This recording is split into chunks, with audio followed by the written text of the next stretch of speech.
पत्थर के डीजे बजाते, थामी पत्थर के डीजे बजाते, अजी नाच नाच नाच अमर डीजे बजाते, गोरी नाच नाच नाच अमर डीजे बजाते। पांडव म्यूजिक। एक बहिनी मन पर शायरी हो जाए। जिंदगी नहीं जान हंसते, जिंदगी नहीं जान हंसते, मोर सुकून के दूसरा नाम हंसते। बहनी की लाज की रक्षा करैया, झेला गई थे भैया।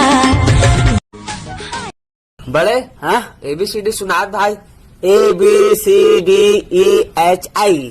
और जीएफ कहाँ है? वो तो अपन किस्मत में नहीं है पगला।